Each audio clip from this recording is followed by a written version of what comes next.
నీరుకుల్ల దాని పక్కనే ఒక గ్రామంగా దాదాపు కలిసి ఉన్న చిక్కలపేట, కేశవపురం, ఈ వివిధ గ్రామాల నుంచి వచ్చిన అక్కలారా, అన్నలారా, తమ్ములారా, చాలామంది పిల్లలు కూడా మనము విగ్రహాలను ఆవిష్కరించుకున్నప్పుడు వచ్చి ఉన్నారు. తర్వాత వేదిక మీద ఈ విగ్రహాలను పెట్టిన కమిటీ మిత్రులు ఉన్నారు.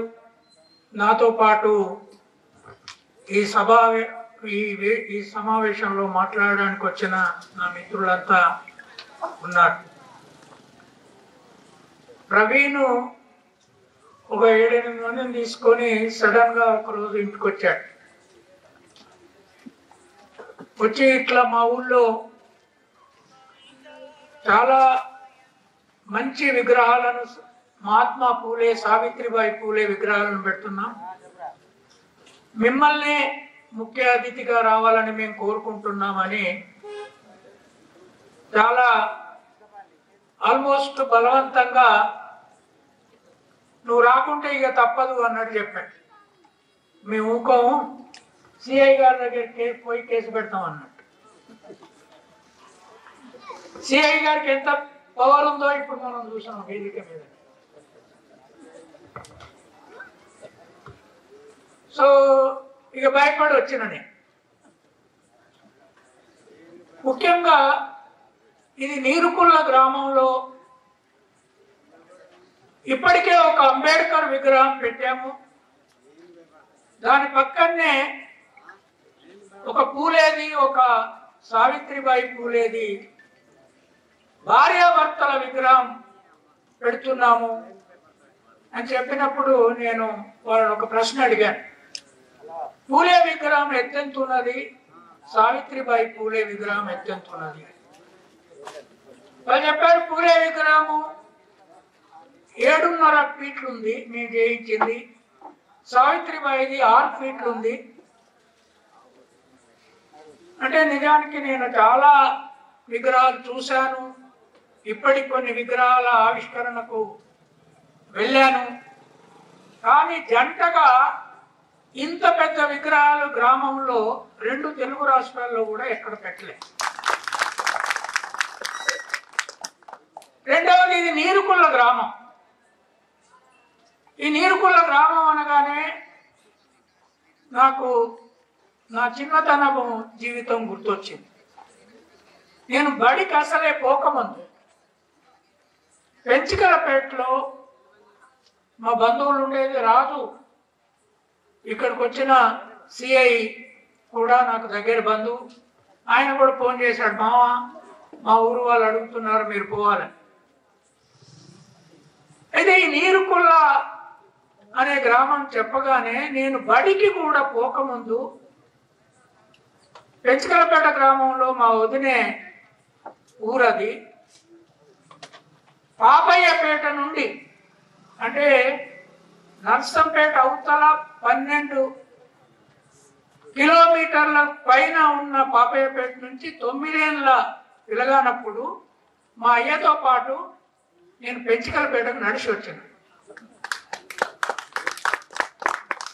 ఆ రోజుల్లో చుట్టాల దగ్గరికి రావాలంటే ఊళ్ళల్లో, అంటే ఇది 1960 ఆ ప్రాంతం, నాకు ఇప్పుడు 73 ఏళ్ళు. అయితే కాళ్ళు బొబ్బలెక్కినాయి. ఆ రోజులలో చెప్పులు లేవు. మాకింతో అంత ఆస్తుంది, గొర్రెలు ఉన్నాయి, కానీ చెప్పులు మా అయ్యకు లేవు, నాకు లేవు. అంత చిన్నపిల్లగాన్ని కాళ్ళు బొబ్బలెక్కినాయి. అయ్యా ఎంత దూరమే ఆ పెంచికలపేట అని ఏడ్చుకుంటూ అడిగితే ఆఖరికి నీరుకుళ్ళకు వచ్చిన తర్వాత, వచ్చిన బిడ్డ నేను పక్కనే ఉన్నదన్నట్టు మళ్ళా ఆ నీరుకుళ్ళ గుర్తొచ్చింది నాకు. ఇవాళ ఇక్కడ నిజంగానే నేను అనంకొండ నుంచి మేమందరము విమల మేము కలిసి వస్తున్నప్పుడు చూడగానే ఒక బ్రహ్మాండమైన మంచి ప్లేస్లో, అది విజిబిలిటీ ఉన్న ప్లేస్లో ఈ విగ్రహాలను పెట్టిండ్రు అనేది కూడా అర్థమైంది. మరి ఈ సావిత్రిబాయి పూలే విగ్రహము, అంబేద్కర్ విగ్రహం మీ ఊళ్ళో పెట్టుకున్నారు. ఇక ముందు నుంచి ఈ ఊరు ఏం చేయబోతుంది? ఈ విగ్రహాలు మీకు ఏం చేయబోతుంది? సరే, మతాల కొట్లాట లేదా ఇతర మతాల విమర్శ ఎవరికి నచ్చే పద్ధతులు వాళ్ళు చేసుకున్న సిఐ గారు చెప్పారు, ఇతరులను హర్ట్ చేయడానికి వీల్లేదండి. అవును, నేను కూడా ఒప్పుకుంటా, ఇతరులను హర్ట్ చేయడానికి వీల్లేదు. కానీ నిన్న భారతదేశము పుట్టిన దగ్గర నుంచి ఈ దేశంలో రెడ్లకు గాని, కమ్మలకు గాని, వెలమలకు గాని, ఇవాళ ముఖ్యమంత్రిగా కూర్చున్న రేవంత్ రెడ్డి కుటుంబానికి, కుటుంబానికి కానీ లేదా మీ దగ్గర నుంచి ఎమ్మెల్యేగా, నర్సంపేట ఎమ్మెల్యేగా అయిన ప్రకాష్ రెడ్డి కుటుంబానికి కానీ మహాత్మా పూలే పుట్టకపోతే చదువుకునే హక్కు లేదు. అంతేకాదు, మహాత్మా పూలే అనే ఒక సూత్రుడు, ఒక కాపు కులస్తుడు లేదా ఒక ముద్రాజ కులస్తుడు పుట్టుండకపోతే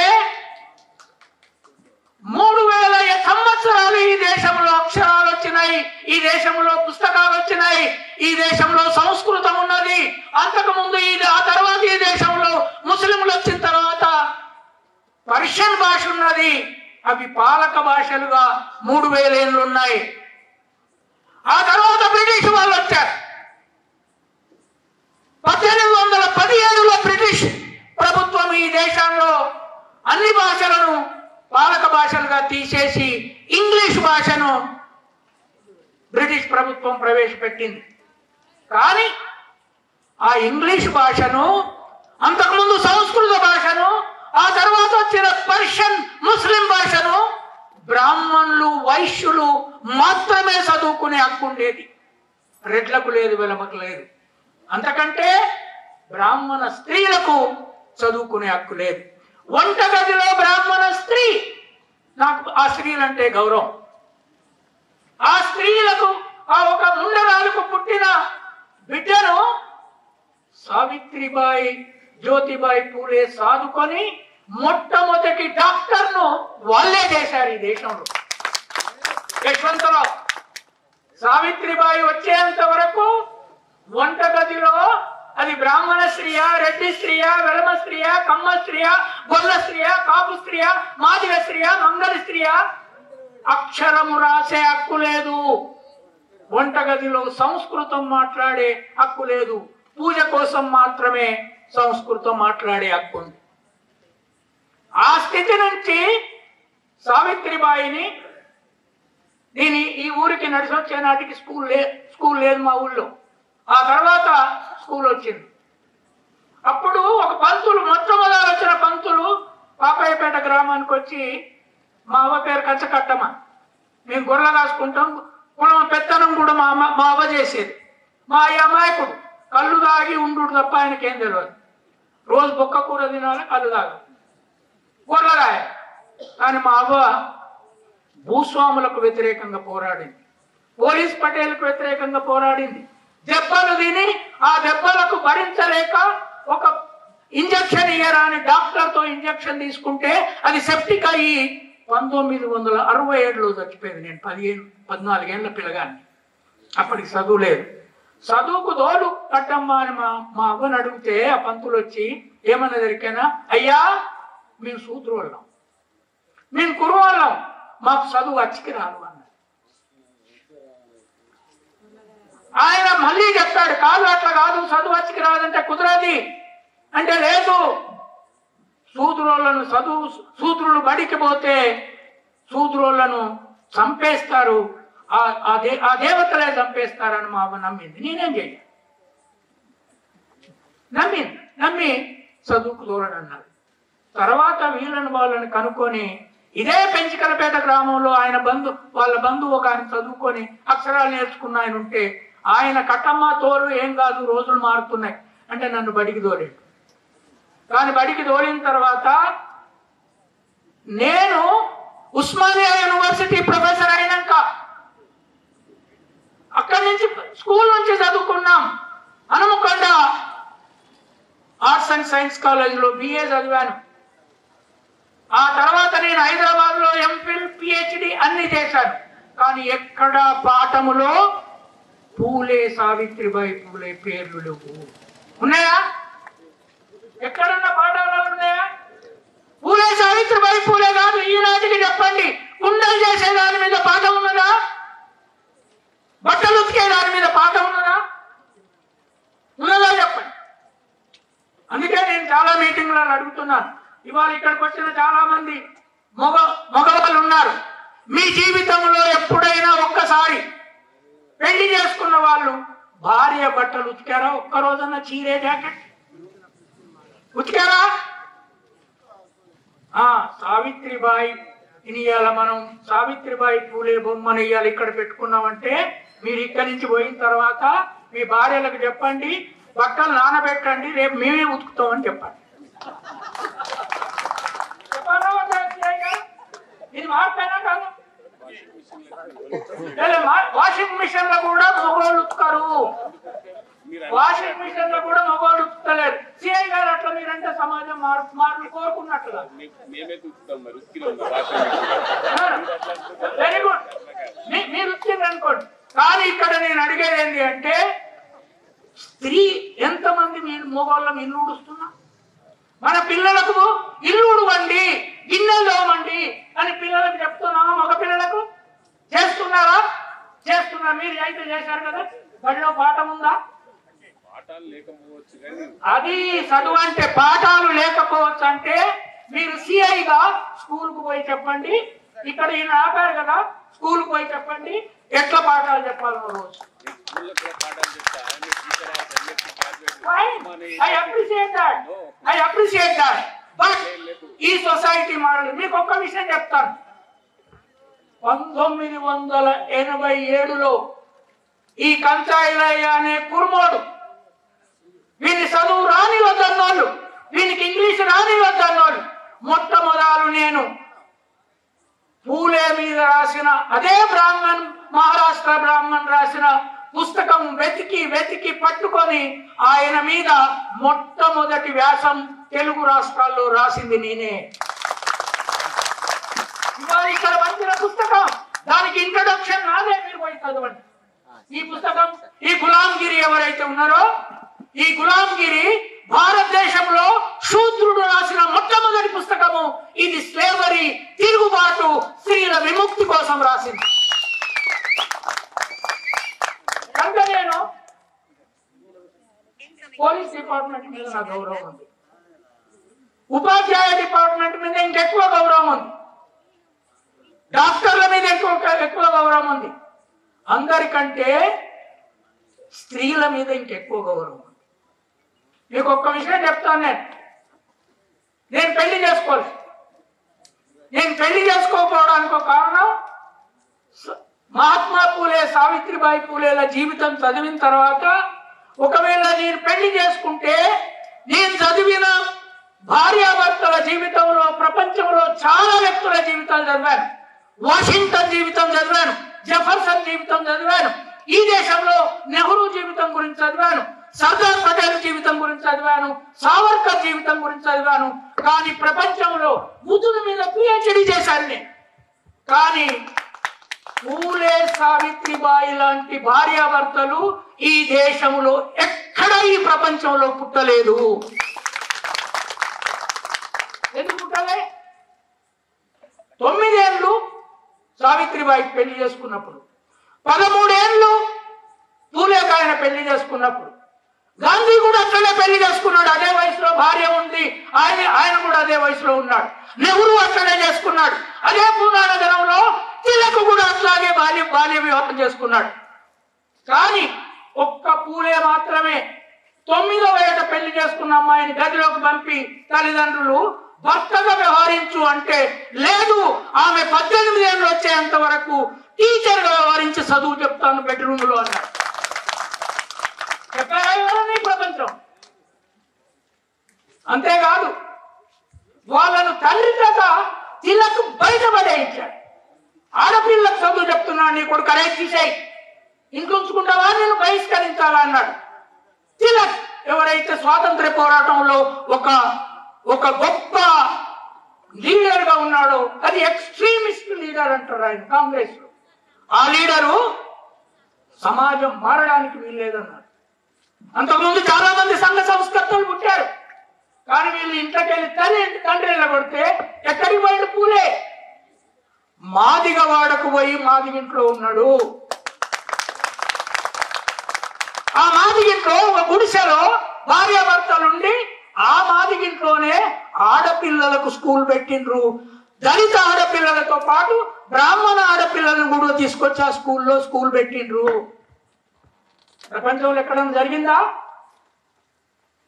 అంతేకాదు, 1948లో మొదటి స్కూల్ స్టార్ట్ చేస్తే 1957 మొదటి స్వాతంత్ర యుద్ధం వచ్చే నాటికి 3 స్కూళ్లు పెట్టి మొత్తము బ్రాహ్మణ సమాజము, వైశ్య సమాజము, అగ్రకుల సమాజము, మరాఠాలు కూడా అపోజ్ చేస్తుంటే 270 మంది అమ్మాయిలను ఉపాధ్యాయురాలుగా తయారు చేసేవారు.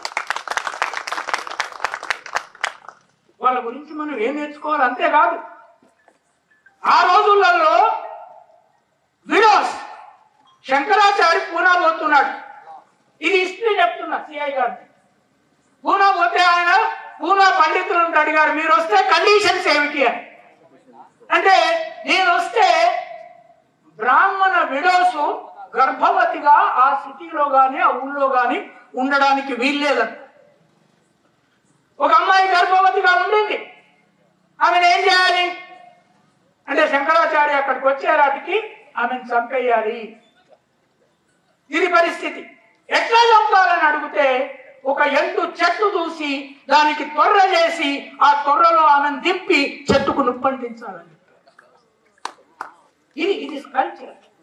అప్పుడు మహాత్మా పూలే, సావిత్రిబాయి 100 మందిని తీసుకెళ్లి అదే అమ్మాయిని రక్షించి వాళ్ళ ఇంట్లో ప్రసూతి చేయించి పుట్టిన కొడుకును సాదుకున్నారు.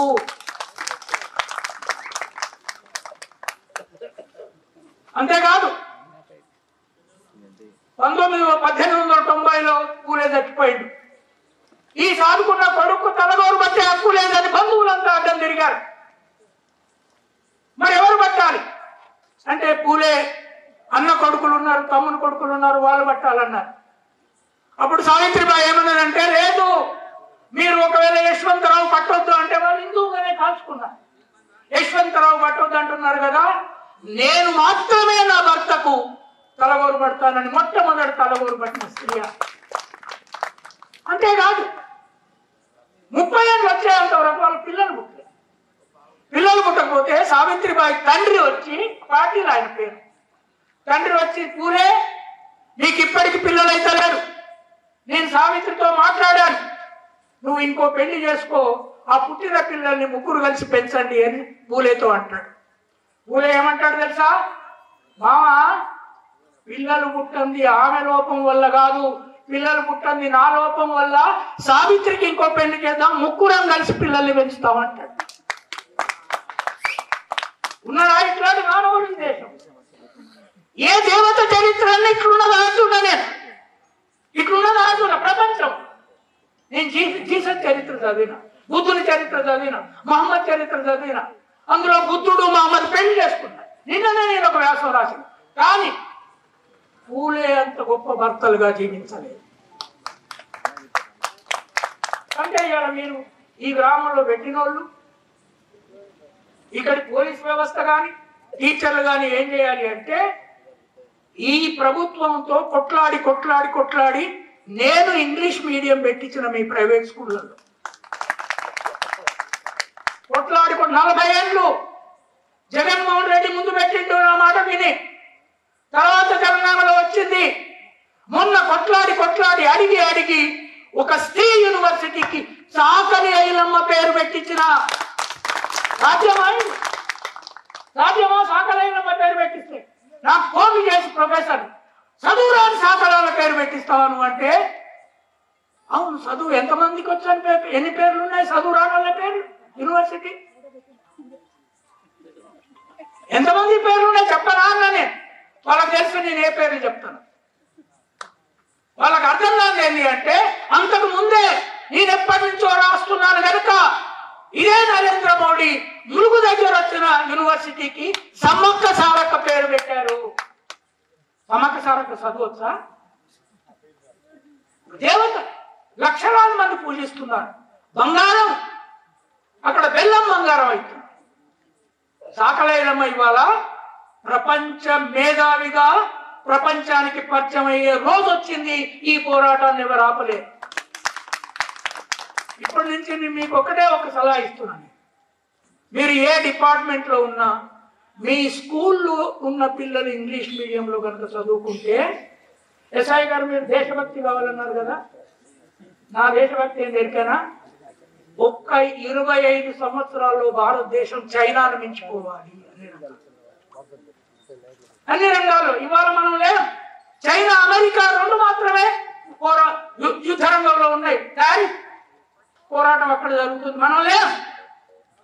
మన దేశం మొత్తం ఇంగ్లీష్ మీడియం చదువుకుంటే ఒక 25 ఏళ్లలో రిజర్వేషన్లు తీసేసి చైనాను మన కాళ్ళ దగ్గరికి తెచ్చుకుంటాం. అందుకు మీకు సిద్ధమా? మీరు పోయి ఆ పోరాటాన్ని నడపండి. స్కూళ్ళకు పోయి టీచర్లను అడగండి. ఎక్కడో సిటీలలో ఉండి 11 గంటలకు వచ్చి మళ్ళీ 3 గంటలకు పోవడం కుదరదు ప్రభుత్వ స్కూళ్ళలో. నేను మొన్న ఇంకో మీటింగ్లో సీఎం రేవంత్ రెడ్డి గారిని ఇంకో మాట అడిగారు. నేను పదవులు ఎప్పుడు అడగలే, ఆయన ఆఫీస్కి ఎప్పుడు పోలే, మీటింగ్లలో కలిసినప్పుడు ఇద్దరు మాట్లాడవలసి వచ్చినప్పుడు మాత్రమే అడిగిన. ఏంటిది? వరంగల్ ఎయిర్పోర్ట్ పెద్ద చేస్తున్నారు కదా, అక్కడ వరంగల్ గడ్డ మీద మొదటి బలిదానమైన మహా పోరాట యోధుడు దొడ్డి కొమరయ్య, ఆ ఎయిర్పోర్ట్ కు దొడ్డి కొమరయ్య పేరు పెట్టాలని అడిగిన. అది పెట్టకపోతే ఖచ్చితంగా పోరాటాలు జరుగుతాయి.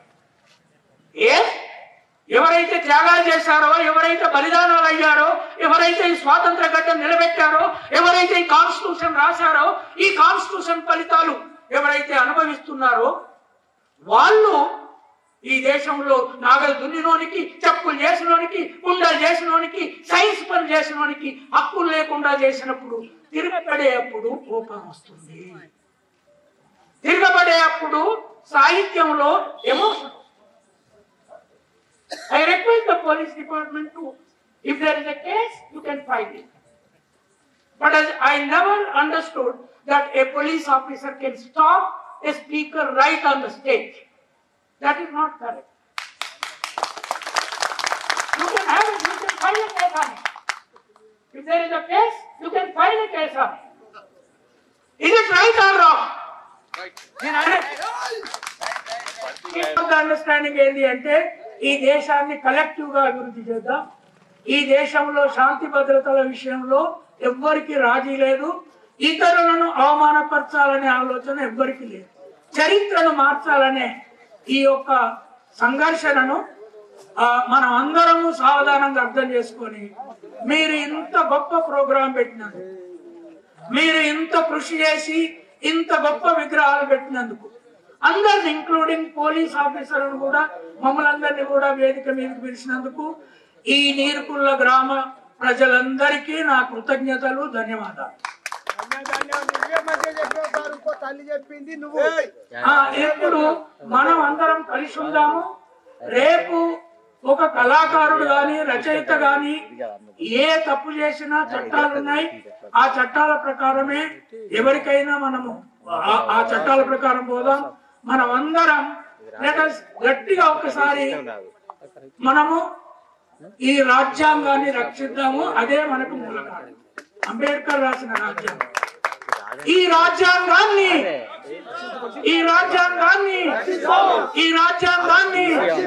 అంబేద్కర్, పూలే, సావిత్రిబాయి ఆలోచన విధానాన్ని, అంబేద్కర్, పూలే, సావిత్రిబాయికి ఆలోచన విధానాన్ని. Thank you, all the best. ఈ దేశ మార్పు కోసం, ఈ సమాజ నిర్మాణం కోసం ఈ దేశంలో పూలే, సావిత్రిబాయి, అంబేద్కర్ లాగా మనము ఒక శక్తులుగా ఎదిగి ఈ దేశాన్ని చైనా కంటే గొప్పదిగా, అమెరికా కంటే గొప్పదిగా, యూరోప్ కంటే గొప్ప దేశంగా మలుద్దాము. మీ అందరికీ ఈ రాత్రి వరకు ఇక్కడ ఉండి ఈ సమావేశాన్ని జయప్రదం చేసినందుకు, ఇట్లాంటి గొప్ప విగ్రహాలను ఈ చిన్న గ్రామంలో పెట్టినందుకు ఈ గ్రామానికి మళ్ళీ ఒకసారి ధన్యవాదాలు. ఈ గ్రామ పురుషులకు, స్త్రీలకు, పిల్లలకు ధన్యవాదాలు.